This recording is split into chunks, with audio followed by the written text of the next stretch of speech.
বুঝছেন না? একই পরিবারের 20 জনা, ছোট বাচ্চা, মা বাবা দাদু, টোটাল বংশের 20 জন একসঙ্গে কি একটা আশা, আমার বাড়িতে যারা রয়েছে সকলকে নিয়ে দীঘায় যাচ্ছি। আর তানার আশা যে কজন রয়েছে সকলে একবার একসঙ্গে মদিনার রাসূলের কাছে, যে নবীকে না সৃষ্টি করলে কিছুই সৃষ্টি হতো না, ওই নবীর দরবারে যাব। জোরে বলুন সুবহানাল্লাহ। দুনিয়া জমিনে তিনি গেলেন, খানায় কাবা দেখা হলো, মদিনার রাসূলকে আর দেখা হলো না। আল্লাহ পাক বলে, হে জগতের মানুষ, তোমরা এসেছো রাসূলের মহব্বতে, তুমি বার হয়েছো কাবা থেকে নবীর মহব্বতে। আমি আল্লাহ পাক বলছি, তুমি দুনিয়ার জমিনে শহীদ হয়ে গিয়েছো। তোমার ঠিকানাটা মদিনার রাসূল যে রাস্তা দিয়ে হেঁটে হেঁটে যেতেন, ওই জায়গায় আমি আল্লাহ তোমার কবরটাকে বানিয়ে দিলাম। শহীদ হয়ে গেছে। এখানে হাদিসের বেত্তাগণ বলছেন, মুহাদ্দিসগণেরা বলছেন, কিন্তু ও দীঘায় গিয়ে 20,000, 30,000, 50,000 টাকা খরচা করে হারাম ভাবে ও মদিনার দরবারে একবারও জীবনে ওর যাওয়া হলো না। ঠিক কি না? আপনারা শোনেননি? এই ভারতবর্ষের ইন্ডিয়ান বাসী 42 থেকে 45 জন আপনার আহমদাবাদে বাড়ি, আহমদাবাদ গুজরাটের আহমদাবাদে বাড়ি। তানারা মক্কার হেরেম শরীফ লব্বাইক আল্লাহুম্মা লব্বাইক লব্বাইক লা শারীকা লাক লব্বাইক ইন্নাল হামদা ওয়ান নি'মাতা লাকা ওয়াল মুলক লা শারীকা লাক লব্বাইক, এই না বলে তানারা আল্লাহর খানায় কাবা তওয়াফ করে মদিনার রাসূলের কাছে যাচ্ছিলেন। যেতে যেতে একটি তেল অয়েল ট্যাঙ্কের সঙ্গে ধাক্কা খেয়ে ওই বাসের 42 থেকে 45 জন একই জায়গায় পুড়ে মারা গেছে। বলুন সকলে ইন্না লিল্লাহি ওয়া ইন্না ইলাইহি রাজিউন। বাদশাহ প্রিন্স সৌদির বাদশাহ তানাদেরকে জান্নাতুল বাকি মদিনার কবরস্থান, যে কবরস্থানে আল্লাহর রাসূলের মুহাক্কিক সাহাবায়ে কেরাম আম্মা আয়েশা রাদিয়াল্লাহু তাআলা আনহার কবর, ওই কবরে তানাদেরকে দাফন করে দিয়েছেন। জোরে বলুন সুবহানাল্লাহ। গতকালকে দাফন হয়েছে, গতকাল জুমার নামাজের পরে। ভাই জানে গতকালকে, বুঝছেন না? একই পরিবারের 20 জনা, ছোট বাচ্চা, মা বাবা দাদু, টোটাল বংশের 20 জন একসঙ্গে কি একটা আশা, আমার বাড়িতে যারা রয়েছে সকলকে নিয়ে দীঘায় যাচ্ছি। আর তানার আশা যে কজন রয়েছে সকলে একবার একসঙ্গে মদিনার রাসূলের কাছে, যে নবীকে না সৃষ্টি করলে কিছুই সৃষ্টি হতো না, ওই নবীর দরবারে যাব। জোরে বলুন সুবহানাল্লাহ। দুনিয়া জমিনে তিনি গেলেন, খানায় কাবা দেখা হলো, মদিনার রাসূলকে আর দেখা হলো না। আল্লাহ পাক বলে, হে জগতের মানুষ, তোমরা এসেছো রাসূলের মহব্বতে, তুমি বার হয়েছো কাবা থেকে নবীর মহব্বতে। আমি আল্লাহ পাক বলছি, তুমি দুনিয়ার জমিনে শহীদ হয়ে গিয়েছো। তোমার ঠিকানাটা মদিনার রাসূল যে রাস্তা দিয়ে হেঁটে হেঁটে যেতেন, ওই জায়গায় আমি আল্লাহ তোমার কবরটাকে বানিয়ে দিলাম। শহীদ হয়ে গেছে। এখানে হাদিসের বেত্তাগণ বলছেন, মুহাদ্দিসগণেরা বলছেন, মুফাসসিরগণেরা বলছেন, যারা আল্লাহর পথে থাকে, যারা ডুবে মারা যায়, যারা পুড়ে মারা যায়, এরা হলো প্রকৃত শহীদ। জোরে বলুন সুবহানাল্লাহ। আল্লাহ এদেরকে শহীদের দরওয়াজা নসিব করবেন। জোরে বলুন। তাহলে আল্লাহ পাকের দরবারে দোয়া চাই, তানাদের পরিবার পরিজন যা রয়েছে, আল্লাহ যেন তানাদেরকে সবরে জামিল আতা করে দেন। বলুন আল্লাহুম্মা আমিন। মহব্বত থেকে জান্নাতি বান্দাদের পানি পান করানো হবে। বুখারীর হাদিসের মধ্যে এসেছে, রাসূলুল্লাহ বলেন, একটি নহরের নাম হলো জামে কাউসার, হাউজে কাউসারের নহর। একটি হবে সারসাবিলের আপনার নহর, একটি হবে জামে ফুরাতের নহর, একটি হবে জামে নীল নদের নহর। আমার নবী বলেছেন, এক একটা পাত্র থেকে যে একবার পান করবে, হাজার হাজার কোটি কোটি বছর আর তার পানির পিপাসা পাবে না। জোরে বললেন না? নারে তাকবীর। তাহলে দুনিয়ার জমিনে আখলাকে নবী, আখলাকে রাসূলের মধ্যে আমাকে আপনাকে পরিপূর্ণতা নিতে হবে। ঠিক কি না? আখলাকে নবীর মধ্যে যদি আমি আপনি দাখিল হয়ে যেতে পারি, আল্লাহ পাক আমার আপনার জীবনটাকে পরিবর্তন করে দিবেন। জোরে বলুন। কারণ আল্লাহ নিজেই কোরআনুল কারীমের মধ্যে বলেছেন, হে জগতের মানুষেরা, তোমরা পৃথিবীর বিভিন্ন মানুষকে দেখো, দেখে দেখে তোমরা শেখার চেষ্টা করো, তোমরা তার মতো হওয়ার চেষ্টা করো, আল্ট্রা মডার্ন ফ্যাশন ব্যবহার করবার চেষ্টা করো। আমি আল্লাহ পাক বলছি, না, তোমরা এমনটা করো না। কারণ লাকাদ কানা লাকুম ফি রাসূলিল্লাহি উসওয়াতুন হাসানা, পৃথিবীর সবচেয়ে ভালো চরিত্রবান আল্ট্রা মডার্ন হিসাবে আমি মুহাম্মাদুর রাসূলকেই দুনিয়াতে পাঠিয়েছি। যদি বললেন এরপরে আল্লাহ পাক বলছেন ইন্নাকা লা আলা খুলুকিন আযীম, পৃথিবীতে সবচেয়ে ভালো চরিত্রবান ব্যক্তি তোমরা খুঁজছো, কে ভালো? আমি আল্লাহ বলছি পৃথিবীর সবচেয়ে ভালো চরিত্রবান ব্যক্তি হচ্ছে আমার নবী মুহাম্মদুর রাসূলুল্লাহ। বুঝছেন না? আল্লাহ নিজে কোরআনুল কারীমের মধ্যে রেকমেন্ডেড করে দিয়েছেন, সিলমোহর করে দিয়েছেন, আল্লাহ খাতামা করে দিয়েছে। তাহলে পৃথিবীতে আমরা কাকে অনুসরণ করব? আল্লাহ পাক বলেননি মা আতাকুমুর রাসূলু ফাখুযুহু ওয়া মা নাহাকুম আনহু ফান্তাহু। আল্লাহ পাক বলছে হাবিব আপনার উম্মতকে বলে দেন। আল্লাহ বলছে হাবিবের উম্মতরা, এই খড়গাছির উম্মতরা, तमाम পৃথিবীর উম্মতেরা জেনে রেখে দেন আমার হাবিব আপনাদেরকে যেটা বলেন ওটা আপনারা মেনে নেন, আমার নবী যেটা নিষেধ করেন ওটা আপনারা ছেড়ে দেন। এটা যদি নবী পাকের আদেশটা যদি মানতে পারেন, নিষেধটাকে যদি ছেড়ে দিতে পারেন, আমি আল্লাহ পাক বলছি আপনাদের সঙ্গে, আপনাদের নবীর সঙ্গে আপনাদের থাকার জায়গা আমি আল্লাহ জান্নাতে করে দেব। জোরে বললেন না? মুসলমান ঘরে ছেলেমেয়েরা, বাড়া তরুণেরা, তাহলে দুনিয়ার জমিনে আমি আপনি যদি বিশ্ব নবী দয়ার নবীর সঙ্গে থাকতে চাই, আমাকে আপনাকে ইন দা মেইন পয়েন্ট কয়েকটা জিনিস মেনে চলতে হবে। এক নম্বর হলো পৃথিবীর জমিনে আমাকে আপনাকে নামাজ আদায় করতে হবে, যেহেতু আমি আপনি ইমানদার। এরপরে আমাকে আপনাকে নামাজ আদায় করতে হবে, এরপরে আমাকে আপনাকে রোজা আদায় করতে হবে, এরপরে আমাকে আপনাকে কি করতে হবে? আল্লাহ পাকের নবী বললেন মান আহাব্বা সুন্নতি ফাকাদ আহাব্বানি ওয়া মান আহাব্বানি কানা মাই ফিল জান্নাহ। আমি নবী আমার সুন্নাতকে যে ব্যক্তি ভালোবাসলো, আমার নবী বলছেন মান মানে হলো যে বা কেউ, কোন ব্যক্তি, আহাব্বা অর্থ হলো ভালোবাসা, আমি নবী আমাকে ভালোবাসলো। আর সুন্নতি আমি নবী আমার রীতিনীতি পদ্ধতি, সুন্নাত কথার অর্থ হলো রীতিনীতি পদ্ধতি। আমি নবী আমার খাওয়া দাওয়া যারা ভালোবাসলো, আমি নবী আমার লেবাস পোশাক যারা ভালোবাসলো, আমি নবী যেভাবে হাঁটতাম ওটা যারা ভালোবাসলো, আমি নবী মানুষের সঙ্গে যেভাবে কথা কথোপকথন করতাম ওটা যারা ভালোবাসলো, আমি নবী নামাজ আদায় করতাম ওটাকে যারা ভালোবাসলো, আমি নবী মায়েদের ভালোবাসতাম এটা যারা ভালোবাসলো, আমি নবী খুশবু ব্যবহার করতে ভালোবাসতাম এটা যারা ভালোবাসলো, আমি নবী মা বাবাকে সম্মান করতাম এটা যারা ভালোবাসলো, মাল্লায়ারহাম সাগীরানা ওয়া লাম ইয়াকির কাবীরানা ফালাইসা মিন্না। আমি নবী বড়দেরকে সম্মান করতাম, আমি নবী ছোটদেরকে স্নেহ করতাম এটা যারা ভালোবাসলো, আমি নবী জানিয়ে দিলাম ওই বান্দা বান্দীদের জন্য কারা থেকে যাবে মাই ফিল জান্নাহ। আমি নবী আমার সুন্নাতটা মানার কারণে আমি নবী তারা আমাকেই মানলো। মান আহাব্বা সুন্নতি ফাকাদ আহাব্বানি ওয়া মান আহাব্বানি কানা মাই ফিল জান্নাহ। আমি নবী জানিয়ে দিলাম ওই আমার আশিকে আনে উম্মতি গণেরা, আমি নবী আমার সঙ্গে আল্লাহর দ্বার জান্নাতে থেকে যাবে।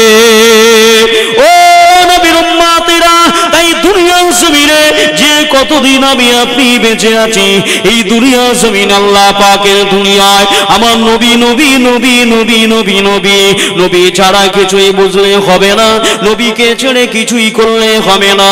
কারণ হলো ময়দানে হাসরের দিনে নবী, আপনার নামাজের মধ্যে নবী, ঈদের নামাজ আদায় করবেন নবী, দুনিয়াতে যা কিছু করব সেখানে নবীর প্রয়োজন আছে না নাই? আছে না নাই? নবী ছাড়া কিছুই হবে না। নামাজ পড়বেন, নামাজের মধ্যে নবী, রোজা রাখবেন, রোজার ভিতরেও নবী, হজ করবেন, হজের ভিতরেও নবী, যাকাত দিবেন, যাকাতের মধ্যেও নবী, ইবাদত করবেন, ইবাদতের মধ্যে নবী, যেটাই আপনি করবেন সেটাই নবী। শুধু তাই নয়, আপনি যখন মৃত্যুবরণ করবেন, মৃত্যুর পরে আপনাকে যখন কবরের ভিতরে শুইয়ে দেওয়া হবে, মিনহা খলাকনাকুম ওয়া ফিহা নুঈদুকুম ওয়া মিনহা নুখরিজুকুম তারাতান উখরা, তিন মুঠো করে মাটি দিয়ে বান্দা চলে যাবে। ওই খড়গাছির কোন একটা আপনার বন্দনালীর ভিতরে কোনো একটা জঙ্গলের ভিতরে আমাকে আপনাকে কবরে ফেলে রেখে চলে আসবে। আমার আল্লাহর নবী বলেন ওই কবরের কাছে আর ছেলে রাতের বেলা যাবে না, আর মেয়ে রাতের বেলা যাবে না, বাপ আর যাবে না, আর বেটা যাবে না, গ্রামের মানুষেরা যাবে না, কাবিলা গোত্রের মানুষেরা যাবে না। তবে আমি মুহাম্মদুর রাসূলুল্লাহ আমার একটা তাসবিহ খানা নিয়ে, আমি নবী আমার একটা ছবি খানা নিয়ে ওই কবরবাসীকে দেখানো হবে। মান হাজার রাসূলুন, এ ব্যক্তি সম্পর্কে আপনি কি বোঝেন? যদি আপনি প্রকৃত নবীর উম্মত হয়ে যান তাহলে কবরের ভিতর থেকে আপনি বলবেন ইনি তো আমার পয়গম্বর নবী মুস্তাফা। কথা বুঝছেন? এই আমার কথা খেয়াল করবেন, একটু বক্সের সাউন্ডটা একটু হালকা করে দেন, মনিটরটা যা আছে ওইভাবে থাক।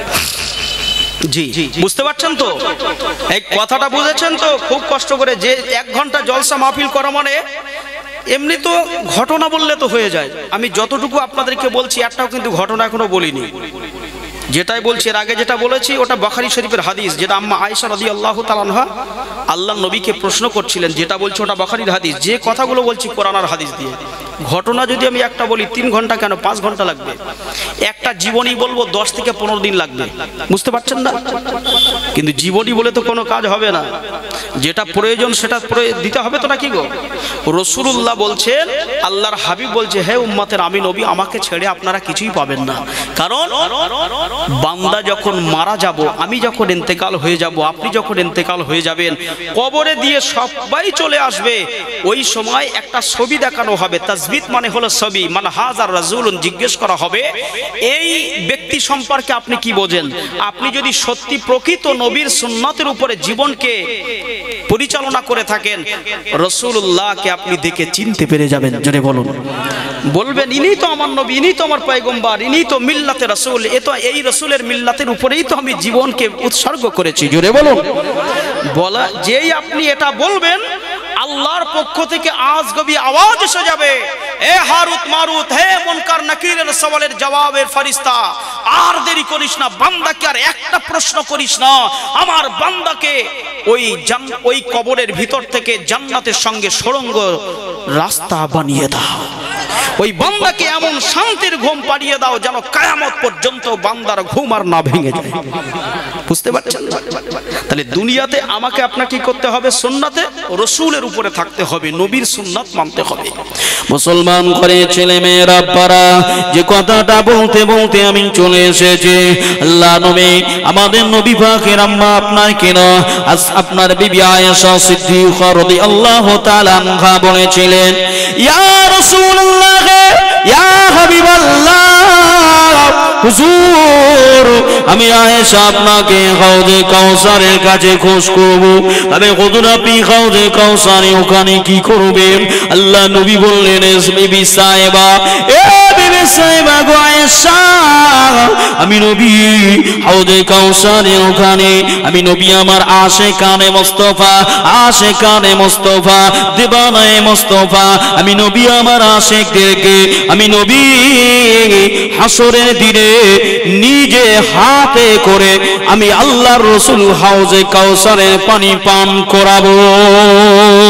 আল্লাহ নবী বললেন, ওই দিনে কিছু উম্মত তারা আসবে, তারাও কিন্তু আখেরি নবীর উম্মত, তারাও কিন্তু হাবিবে রাসূল পাকের উম্মত। আমার নবী পাকের কাছে এসে বলবেন, ইয়া রাসূলুল্লাহ, ইয়া হাবিবাল্লাহ, হুজুর আপনি আমাদেরকে পানি পান করান, হুজুর আপনি আমাদের পানি পান করান, আর সহ্য করতে পারি না, হুজুর পানি পিপাসা সহ্য করতে পারি না। আমার নবী বলবেন, সহকান সহকান সহকান, এই উম্মত দূর হয়ে যা, তোরা চলে যা চলে যা। দুনিয়ার জমিনে যতদিন বেঁচে ছিলিস, আমি নবী আমার সঙ্গে সম্পর্ক তোদের ছিল না, আমি নবী আমার কথা তোদের মনে পড়ে নাই, আমি নবী আমার কথা একটাবার কর্ণগোচর করিস নাই উম্মত।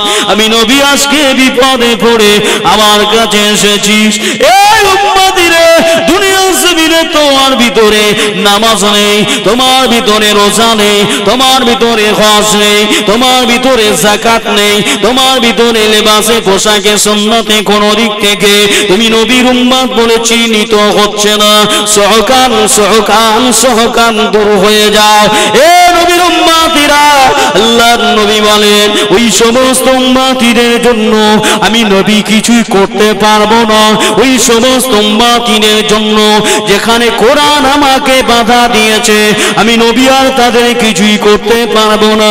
আম্মা আয়েশা বললেন, ইয়া রাসূলুল্লাহ, হুজুর আপনি ওই জায়গায় থেকে এবারে কোথায় থাকবেন? আমার নবী বললেন সিরাতের কাছে থাকবো। আম্মা আয়েশা বললেন, ইয়া রাসূলুল্লাহ, সিরাতের কাছে আপনার কাজটা কি, কি আপনার প্রয়োজন? আল্লাহর নবী কথা কানা শুনে, আল্লাহ রাসূল এই কথা কানা শুনে আম্মা জানের প্রতি উত্তর দিয়েছিলেন, ও বিবি আয়েশা সিদ্দিকা রাদিয়াল্লাহু তাআলা আনহা, ওই সিরাতের ওখানে আমার কিছু গুনাহগার পাপী উম্মত ওই সিরাতের উপর দিয়ে তারা পার হতে লাগবে, তারা টালমাল টালমাল টালমাল করতে লাগবে। পাপী উম্মত হবে, ওই পাপী উম্মতিরা ওই সিরাতের উপরে গিয়ে তারা সিরাত থেকে দুনিয়া জমিনে জাহান্নামা, তার তলদেশ দিয়ে জাহান্নামা প্রবাহিত থাকবে। সাইর সাকার হাবিয়া হুতামা নার জাহান্নাম, সাইর সাকার হাবিয়া হুতামা নার জাহান্নাম, সাইর সাকার হাবিয়া হুতামা নার জাহান্নাম। ওই জাহান্নামায় পড়ে যাবে, সাইরে পড়ে যাবে, সাকারে পড়ে যাবে, হুতামায় পড়ে যাবে। আমি নবী সহ্য করতে পারবো না, তাই আমার গুনাহগার উম্মতিদের আমি নবী ওই সিরাতের কাছে গিয়ে দ্রুত পার করে দেব। আর একটু জোরে বলুন, সকলে মিলে বলুন, এই মন ছুটে যায় মদিনায়, শুধুই তোমার দেখার আশায়। এই সুর যদি পেয়ে থাকো একবার দেখা দাও না। মনে আসে না নাই? মনে ইচ্ছা আসে না নাই? এই ইচ্ছা মনে অন্তরে রাখেন, দেখবেন মদিনাওয়ালার সঙ্গে আল্লাহ জীবনে মৃত্যুর আগে একবার দেখা করিয়ে দেবেন। জোরে বলুন, মদিনাওয়ালার সঙ্গে যার দেখা হয়ে যাবে, যার সাক্ষাৎ হয়ে যাবে, আল্লাহ পাক বললেন তার জন্য 7-7টা জাহান্নামার আগুনকে আল্লাহ হারাম করে দিয়েছে। জি, হযরতে জালালউদ্দিন সৌতি রহমাতুল্লাহ আলাইহি নাম শুনেছেন? জালালউদ্দিন সৌতি আর জালালউদ্দিন মুআল্লি দুজনে মিলে পবিত্র তাফসিরে জালালাইন শরীফ লিখেছিলেন, বুঝছেন? তো এই জালালউদ্দিন, ওটা অন্যদিকে চলে যাচ্ছে, আমি বলার সময় পাবো না। এই জালালউদ্দিন সৌতি রহমাতুল্লাহ আলাইহি আল্লাহর রাসূলের কত আশিকানে মুস্তাফা ছিলেন দেখেন। হ্যাঁ, মুস্তাফা জানে রহমতের কেমন তিনি মহব্বত করেছিলেন। পৃথিবীতে জীবিত অবস্থায় একবার নয়, দুইবার নয়, ৭৫ বার রাসূলুল্লাহর সঙ্গে তার মোলাকাত হয়েছিল। যদি বললেন না, ৭৫ বার নবী পাকের সঙ্গে দিদার হওয়ার পরেও তিনি বলছেন, নবী পাককে দেখে আমার মনের আশা তৃপ্তি মিটল না। এই আল্লাহর বান্দা হযরতে জালালউদ্দিন সৌতি রহমাতুল্লাহ আলাইহি ইন্তেকাল হয়ে গেছে। দেখবেন খড়গাছি আমাদের এলাকায়, আমাদের ডিস্ট্রিক্টে, আমাদের রাজ্যে, আমাদের দেশে কিছু মুসলমান মারা গেলে পাশের বাড়ির মুসলমান ব্যবসার কাজে, বাণিজ্যের কাজে, চাষে আবাদে চলে যায়, পাশ দিয়ে মাটি পর্যন্ত দিতে যায় না। ঠিক বলছি না ভুল বলছি? জানাজাও পড়ার সময় নেই, চলে যায়। কিন্তু জালালউদ্দিন সৌতি রহমাতুল্লাহ আলাইহি তিনি ইন্তেকাল হয়ে গেছে, দেশ বিদেশ থেকে এলাহান হয়ে গেছে। জালালউদ্দিন সৌতি ইমাম হুজুর কিবলা মারা গেছেন, শাইখুল হুজুর, শাইখুল হাদিস, তিনি মুফাসসির, মুবাল্লিগ, মুসান্নিফ ছিলেন, তিনি ইন্তেকাল হয়ে গেছেন।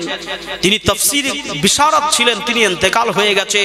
খবরটা শুনে আশিকানে মুস্তাফার গোলাম, তো মুস্তাফার গোলামদের আল্লাহ পাক মোহাব্বত পৃথিবীর সমস্ত মখলুকের অন্তরে পয়দা করে দেয়। জোরে বললেন না? মুস্তাফার যারা গোলাম হয়ে যায়, একটা কীট পতঙ্গ, একটা বাঘ তাদের গোলাম হয়ে যায়। জোরে বলুন সুবহানাল্লাহ। চিনতে লাগে না। আমরা ভারতবর্ষে আজ থেকে 500 বছর 700 বছর 1000 বছর আগে কোন আল্লাহর ওলি ছিল আমরা জানি, জানতাম, কিন্তু আমরা গাড়িতে গাড়িতে ঘুরে ঘুরে এই ওখানে যেতে হবে এখানে কেন? আল্লাহ পাক বলছে তোমাকে চিনতে হবে না, আসলে এই যে বান্দাটা এখানে শুয়ে আছে ও তো আমি আল্লাহ আমার গোলাম, ও তো আমার হাবিবের জানে মোস্তফার গোলাম, তাই আমি আল্লাহ পাক ওর মায়াটা মানুষের অন্তরে দিয়েছি। বান্দা হাজার হাজার মাইল রাস্তা অতিক্রম করে হাজার হাজার লক্ষ লক্ষ টাকা খরচ করে ওখানে এসে জিয়ারত করবে। জোরে বলুন, বুঝতে পারছেন না? জালালউদ্দিন সৌতি হুজুর ইন্তেকাল হয়ে গেছে। ভাই আমার বাবাজিরা, নওজওয়ানেরা, জালালউদ্দিন সৌতি হুজুর আমার দুনিয়ার জমিন থেকে ইন্তেকাল হয়ে গেছে। দুনিয়ার জমিনে আমরা দেখেছি মানুষ মারা গেলে মানুষ মানুষকে মাটি দিয়ে দিয়ে চলে আসে। গ্রামে কিছু মানুষ যায়, কিছু মানুষ যায় না, কিন্তু দেখা যায় ওই সুত শহরে হযরতে জালালউদ্দিন সৌতি রাহমাতুল্লাহ আলাইহির মৃত্যু সংবাদটা শুনে হাজার হাজার হাজার হাজার মানুষ এসে উপস্থিত হয়ে যায়। হাজার হাজার মানুষ এসে উপস্থিত হয়ে গেল, জানাজা হয়ে গেল, জানাজা সালাত হয়ে গেল। আরবা তাকবীরাতে সালাতুল জানাজা ফরদুল কিফায়া, আসসালাতু লিল্লাহি তাআলা, আসসালাতু আলান নবী, আদ-দুআউ লিহাযাল মাইয়িত, এই না বলে আপনার জানাজার দুআটা হয়ে গেল, জানাজার সালাত হয়ে গেল, জানাজার নামাজ হয়ে গেল। হয়ে যাবার পরে বান্দা দুনিয়া জমিনে আপনাদের গ্রামে যখন মাইয়াত হয়ে যায়, যখন কোনো মাইয়াতা হয়ে যায়, ওই মাইয়াতাকে জানাজা পড়ানোর পরে কি ঘরে নিয়ে যায়? কোথায় নিয়ে যায়? কবরস্থানের দিকে নিয়ে যায়। কবরের দিকে নিয়ে যাচ্ছে, এবারে কবরেতে শোয়ানো হবে। গ্রামের মানুষেরা গিয়ে ভিড়ভাট্টা করে, বাচ্চারা গিয়ে পড়ে, বলে সরে যাও সরে যাও, এখন সকলে এসে ঝামেলা করো না, আগে কবরে লাশটাকে মঞ্জিল করার সুযোগ করে দাও, আগে কবরে লাশটাকে আমরা শুবিয়ে আতারি গুলো সোফারে দিয়ে দেই। এই না বলে গ্রামের মানুষেরা কিছু মানুষ তারা বলা কাওয়া করে। ইমাম সাহেব হুজুর এসে বলেন সকলে লাশটাকে ধরে নামিয়ে দেন। নামনি আপনার কিনা লাশটা কবরে শুবিয়ে দেওয়া হলো, উত্তর দিকে মাথাটা করে দেওয়া হলো, দক্ষিণ দিকে পাটা করে দেওয়া হলো। এবারে বলা হয় বিসমিল্লাহে ওয়া আলা মিল্লাতি রাসূলিল্লাহ, বিসমিল্লাহে ওয়া বিল্লাহি ওয়া ফি সাবিলিল্লাহি ওয়া আলা মিল্লাতি রাসূলিল্লাহ। একবার দুবার তিনবার ওয়াহিদ ইসনান সালাসা, একবার দুবার তিনবার ওয়াহিদ ইসনান সালাসা, তিনবার করে দোয়া পড়তে থাকে। এরপরে আতালি করা চাপিয়ে দিয়ে ইমাম সাহেব হুজুর বলে দেন এবারে সকলেই মাটি ধরেন। মিনহা খলাকনাকুম, এক মুঠো, ওয়া ফিহা নুঈদুকুম, দ্বিতীয় মুঠো, ওয়া মিনহা নুখরিজুকুম তারাতান উখরা, তিন মুঠো করে মাটি দেওয়ার জন্য মানুষের একটা হুড়ুহুড়ি পড়ে যায়, মানুষের একটা আপনার চাপা চাপি পড়ে যায়, মানুষের একটা জারিগিং পড়ে যায়। কিন্তু কসম খোদার, হযরতে জালালউদ্দিন সৌতি রাহমাতুল্লাহ আলাইহি হুজুর আমার ইন্তেকাল হয়ে গেছে, জানাজা হয়ে গেছে, কবরে আপনার হুজুরের লাশটাকে শোয়ানো হয়ে গেছে। মানুষেরা মাটি দিতে গিয়ে কেউ মাটি দেয় না, মাটিগুলো পকেটের মধ্যে করে নিয়ে দৌড়ে দৌড়ে দৌড়ে দৌড়ে চলে যায়। কবরের মাটিগুলো পকেটের মধ্যে করে নিয়ে বাড়ির পথে রওনা দিয়ে চলে যায়, স্ট্রিটের মধ্যে চলে যায়, গলি দিয়ে পালিয়ে যায়। গ্রামে ইমাম সাহেব হুজুর জিজ্ঞাসা করে, ওই সময় মানুষেরা জিজ্ঞাসা করে জালালউদ্দিন সৌতি রাহমাতুল্লাহ আলাইহি হাজার হাজার হাজার হাজার লক্ষ লক্ষ ছাত্র ছিল, তারা বলে কি ব্যাপার মানুষ মাটি না দিয়ে আমাদের হুজুর আমাদের পীর আমাদের মাশায়েখে মাটিগুলো নিয়ে চলে যায়, কি ব্যাপার? ওই সময়তে দেখা যায় হুজুরের ক্লাস মোবারক শোভানোর জন্য যে কবরটা খনন করা হয়েছে, ওই মাটি থেকে মিশকে আম্বার বার হতে লেগেছে। আর একটু জোরে বলুন, সকলে মিলে বলুন, জালালউদ্দিন সৈয়দী ৭৫ বার দেখল নবীকে, জালালউদ্দিন সৈয়দী ৭৫ বার দেখল নবীকে, তবুও তার মনের ওই জ্বলন ঠান্ডা হলো না। এই মদিনা মদিনা আশিক ও মুমিনের ঠিকানা, এই মদিনা মদিনা আশিক ও মুমিনের ঠিকানা। এ দুনিয়ার মানুষ খেয়াল করে রাখবেন, বর্তমানে সন্ধিক্ষণে কিছু ব্যবসায়ী রয়েছে, কিছু পয়সাওয়ালা লোক রয়েছে, দেখবেন যে একটু সময় পায়, যে একটু টাইম পায়, যে একটু অফিস ছুটি পায়, দৌড়ে একটা গাড়ি করে চলে যায় দীঘায়, দৌড়ায় দৌড়ে চলে যায়, একটু আপনার কিনা অমুক অযোধ্যা পাহাড়ে যায়, একটু পুরুলিয়ায় যায়, একটু দার্জিলিং এ যায়, একটু শিলিগুড়ি যায়, ওখানে দেখবো কত ভালো লাগবে। কিন্তু নবীর প্রেমিক যারা, তাদের যখন দুটো অর্থ হয়, তারা জোগাড় করে রেখে এক জায়গায় হঠাৎ করে মদিনার দরবারে চলে যায়। জোরে বললেন না? ঠিক বললাম না ভুল বললাম? দেখবেন এলাকায় কিছু মানুষের যখন অর্থ হয়, হঠাৎ কি ব্যাপার আব্দুল্লাহর খুঁজে পাওয়া যায় না, 3 দিন বলছে আমি দীঘায় আছি না। জানিস রে, দীঘায় আমি সব সময় আসি, আমি মাসে মাসে আসি, কিন্তু ও দীঘায় গিয়ে 20,000 30,000 50,000 টাকা খরচা করে হারাম ভাবে ও মদিনার দরবারে একবারও জীবনে ওর যাওয়া হলো না। ঠিক কি না? আপনারা শোনেননি?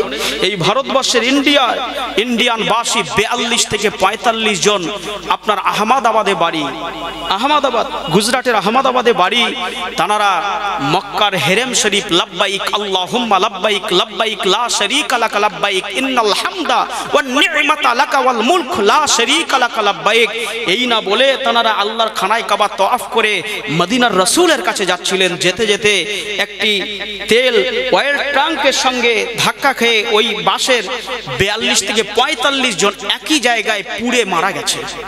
বলুন সকলে ইন্না লিল্লাহি ওয়া ইন্না ইলাইহি রাজিউন। বাদশা প্রিন্স সৌদির বাদশা তানাদেরকে জান্নাতুল বাকি মদিনার কবরস্থান, যে কবরস্থানে আল্লাহর রাসূলের মুহাক্কিক সাহাবায়ে কেরাম আম্মা আয়েশা রাদিয়াল্লাহু তাআলা আনহার কবর, ওই কবরে তানাদেরকে দাফন করে দিয়েছেন। জোরে বলুন সুবহানাল্লাহ। গতকালকে দাফন হয়েছে, গতকাল জুমার নামাজের পরে। ভাই জানেন গতকালকে, বুঝছেন না? একই পরিবারের 20 জনা, ছোট বাচ্চা, মা বাবা দাদু, টোটাল বংশের 20 জন একসঙ্গে, কি একটা আশা, আমার বাড়িতে যারা রয়েছে সকলকে নিয়ে দীঘায় যাচ্ছি, আর তানার আশা যে যে কজন রয়েছে সকলে একবার একসঙ্গে মদিনার রাসূলের কাছে, যে নবীকে না সৃষ্টি করলে কিছুই সৃষ্টি হতো না, ওই নবীর দরবারে যাব। জোরে বলুন সুবহানাল্লাহ। দুনিয়া জমিনে তিনি গেলেন, খানায় কাবা দেখা হলো, মদিনার রাসূলকে আর দেখা হলো না। আল্লাহ পাক বলে, হে জগতের মানুষ, তোমরা এসেছো রাসূলের মহব্বতে, তুমি বার হয়েছো কাবা থেকে নবীর মহব্বতে, আমি আল্লাহ পাক বলছি তুমি দুনিয়ার জমিনে শহীদ হয়ে গিয়েছো। তোমার ঠিকানাটা মদিনার রাসূল যে রাস্তা দিয়ে হেঁটে হেঁটে যেতেন, ওই জায়গায় আমি আল্লাহ তোমার কবরটাকে বানিয়ে দিলাম। শহীদ হয়ে গেছে। এখানে হাদিসের বেত্তাগণ বলছেন, মুহাদ্দিসগণেরা বলছেন, মুফাসসিরগণেরা বলছেন, যারা আল্লাহর পথে থাকে, যারা ডুবে মারা যায়, যারা পুড়ে মারা যায়, এরা হলো প্রকৃত শহীদ। জোরে বলুন সুবহানাল্লাহ। আল্লাহ এদেরকে শহীদের দরওয়াজা নসিব করবেন। জোরে বলুন।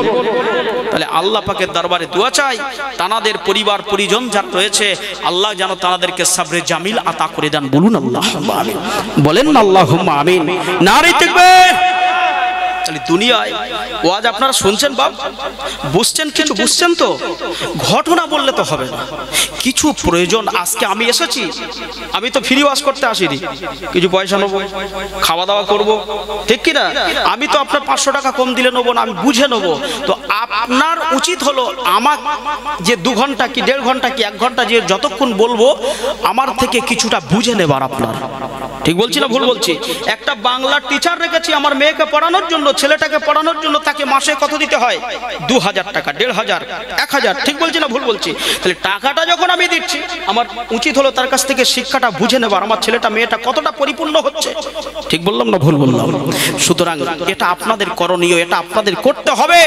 সকল ভাই এবং বাপেদেরকে অনুরোধ করব, পৃথিবীতে আল্লাহ যদি অর্থ দিয়ে থাকে, যদি আপনার অর্থ থাকে, আপনি একবার নিয়ত করে ফেলেন, ইন্নামাল আমালু বিন্নিয়াত, একটু আল্লাহর কাবায় যাব, মদিনার রাসূলের কাছে যাব। মদিনার রাসূলের কাছে যাওয়াও যদি আপনার না হয়, নিয়ত যদি আপনার থাকে, আমার আল্লাহ পাক বলছে মৃত্যু হয়ে যাবে, মদিনা ওয়ালাকে আল্লাহ আপনার বাড়িতে পৌঁছে দেবে। বললেন না? মুসলমান ঘরে ছেলে মেয়েরা, বারা তরুণেরা, তাহলে জালালউদ্দিন সৌদি রহমাতুল্লাহ আলাইহি হুজুর আমার দুনিয়ার জমিন থেকে বিদায় নিয়েছেন। কেমন জীবন যাপন হুজুর করেছিলেন? হুজুরের যে জায়গায় লাশটাকে দাফন করা হচ্ছে ওই জায়গার মাটিটাকে আল্লাহ মেশকে আম্বার করে দিলেন, জান্নাতি মাটিতে রূপান্তরিত করে দিলেন। গ্রামের মানুষের, এলাকার মানুষেরা, কবিরা গোত্রের মানুষেরা, দেশ দেশান্তরিত হয়ে যারা মানুষ এসেছেন, কেউ তারা মাটি দিচ্ছেন না, মাটিগুলো নিয়ে তারা চলে যাচ্ছেন। কারণ হলো পৃথিবীতে বহু রাষ্ট্রে গিয়েছে, বহু দেশে গিয়েছে, পৃথিবীতে বহু রাজ্যে গিয়েছে, বহু অঞ্চলে গিয়েছি, বহু গ্রামে গিয়েছি, বহু কবিলায় গিয়েছি, গোত্রে গিয়েছি বটে, কিন্তু এমন মাটি পৃথিবীতে কোথাও দেখে না। যে বললেন না, এমন জীবন আমাকে আপনাকে করতে হবে। এমন জীবন কে গড়েছিলেন? ফুরফুরা শরীফে মুজাদুরুজ্জামান আমিনী শরিয়া গৌসে দাওরান কুতুবুল আখতার হুজুর আমার এমন জীবন যাপন তিনি গড়েছিলেন। বাংলাদেশের জমিনে হুজুর তশরিফ আনলেন, বাংলাদেশের জমিনে হুজুর ওয়াজ নসিহতের জন্য হুজুর তিনি দাওয়াতে গিয়েছেন। ওই সময় কিছু মানুষ তারা বলেছিলেন, এ দুনিয়ার মানুষেরা, এ দুনিয়ার মানুষেরা, এ নোয়াখালীর মানুষেরা, আমাদের নোয়াখালীর জমিনে অনেক বড় বড় গর্রা গর্রা গর্রা গর্রা আলেম রয়েছে, মুহাদ্দিস রয়েছে, মুফাসসির রয়েছে, মুবাল্লিগ রয়েছে, মুসান্নিফ রয়েছে, হাফেজে কোরআন রয়েছে, ইস্তেহাদকারী রয়েছে, মুস্তাহিদ রয়েছে। তারপরেও মুজাদুরুজ্জামান ফুরফুরা শরীফ থেকে, হুগলি জেলা থেকে, ভারতবর্ষের ইন্ডিয়ার হুগলি জেলা কলকাতা থেকে এত দূর থেকে কেন দাওয়াত করতে হবে? এত দূর থেকে সে ওয়াজ করবে, নসিহত করবে, আমরা কি পারবো না? গ্রামের মানুষেরা বলেছিলেন, ওই বয়স্ক বয়স্ক মানুষগুলো বলেছিলেন যে পারবে, তোমরা পারবে, তবে মুজাদুরুজ্জামান হতে পারবে না। আমরা মুজাদুরুজ্জামানকে একটু চাই, হুজুর ওয়াজ করুক আর নাই করুক, হুজুর আমাদের কাছে আসো, আমাদের মনটা শান্তি হয়ে যাবে। আজ খড়গাছি এলাকায় অনেক মানুষ রয়েছে আমার ফুরফুরা হুজুরের পাগল, হুজুরের মোহাব্বতের মানুষ রয়েছে। আরে ফুরফুরাকে আল্লাহ কত বড় নিয়ামত করেছেন, যে ফুরফুরা জমিনে আমার দয়ার নবী হাবিবুল্লাহ এসেছে। এ নওজওয়ানেরা, হুজুর আল্লামা এমন করে সঙ্গে রয়েছেন বড় হুজুর হযরত আব্দুল কাইয়ুমুজ্জামান বড় হুজুর পীর কেবলা রহমাতুল্লাহ আলাইহি, হুজুর আমার সঙ্গে রয়েছেন। এমন করে হুজুর আমার গরুর গাড়িতে করে, পালকিতে করে নোয়াখালী ওয়াজ মাহফিলেতে চলে গেলেন। আল্লাহ ওলিউল্লাহদের সঙ্গে বেয়াদবি করা যাবে না, ওলিউল্লাহদের কারামতটা হক। আমার আল্লাহ পাক বলেছেন ওলিদের কারামতটা হক, আর নবীদের মুজিজা হলো হক, নবীদের মুজিজাটা হলো হক, ওলিউল্লাহদের কারামতটা হলো হক। হুজুর আপনার কিনা মুজাদুরুজ্জামান বাংলাদেশের নোয়াখালী গেলেন, আর নোয়াখালীতে গিয়ে দেখা যায় একজন বাপ বড় চালাকি করে, একজন বাপ বড় চালাকি করে একটা ছেলেকে বললেন, এ আমার ছেলে রে, তুমি সাদা বিছানায় শুয়ে পড়ো, তুমি মরণের মতো ভান করো, তুমি মরণের বিছানায় শুয়ে পড়ো। সাদা কাফনের কাপড় কানা ঢেকে দিয়ে বললেন, হুজুর, হুজুর আমার একটা ছেলে ইন্তেকাল হয়ে গেছে, আমি শুনলাম আপনি আসছেন, তাই আপনাকে দিয়ে আমি জানাজা পড়াবো। আসল পুত্র আপনার বিষয়টা এটা নয়, আসল বিষয়টা হলো হুজুর কেমন পীর, কেমন মুজাদ্দিদ, কেমন আল্লাহর ওলি, এটাকে টেরাই করার জন্য হুজুর আল্লাহ আপনার হযরত মুজাদুরুজ্জামান বললেন, এ আল্লাহর বান্দা, আপনার ছেলে দুনিয়াতে বিদায় নিয়েছেন, এটা তো একটা দুঃখের কথা, এটা তো একটা শোকের কথা। ইন্না লিল্লাহি ওয়া ইন্না ইলাইহি রাজিউন। আল্লাহর কাছে আমি মুজাদুরুজ্জামান, আমি আবু বকর সিদ্দিক আপনার জন্য দোয়া চাই, আল্লাহ আপনাকে সবরে জামিল আতা করে দেন। হুজুর আমার যখন এই কথা বলছেন, ওই নোয়াখালীর আলেমেরা, ওই নোয়াখালীর মানুষেরা এমন করে তারা ভিতরে ভিতরে কানা ঘুষা করে, কানা ঘুষা করে, বলে দেখো দেখো দেখো কেমন পীর, জ্যান্ত ছেলে শুয়ে রয়েছে, জীবিত ছেলে শুয়ে রয়েছে, জীবিত বেটা শুয়ে রয়েছে, আর হুজুর বলছেন ইন্না লিল্লাহি ওয়া ইন্না ইলাইহি রাজিউন। না না না, আল্লাহ পাক বলেন এ দুনিয়ার মানুষেরা, এ খরগাছির মানুষেরা, আল্লাহর ওলিদের সঙ্গে বেয়াদবি তোরা করিস না। আল্লাহর ওলিদের সঙ্গে যদি তোরা বেয়াদবি করিস, তোদের জীবনটা বরবাদ হয়ে যাবে, তোদের আমলটা সরকার হয়ে যাবে। আল্লাহর ওলিউল্লাহদের সঙ্গে বেয়াদবি করিস না, হাক্কানি আলেমদের সঙ্গে তোরা বেয়াদবি করিস না। হুজুর আমার কিছু না বলে হুজুর আমার এতটুকু বললেন, আল্লাহ আপনাকে সাবরের জামিল আতা করে দেন, আল্লাহ পাক আপনার ছেলেকে জান্নাতুল ফিরদাউসের মেহমান বানিয়ে নেন। জোরে বললেন না, আর একটু জোরে হলো না? এই মুঝকো পিলা দে ইশকি কাজা, তু আকা আর मैं हूँ गुलाम, मुझको पिला दे इश्की काजा, तू आका और मैं हूँ गुलाम। সকলে তাকবীর দেন, নারায়ে তাকবীর, নারায়ে তাকবীর। আমার মহব্বতের ভাই জনাব আলা হযরত মাওলানা মোহাম্মদ খায়রুজ্জামান সাহেব।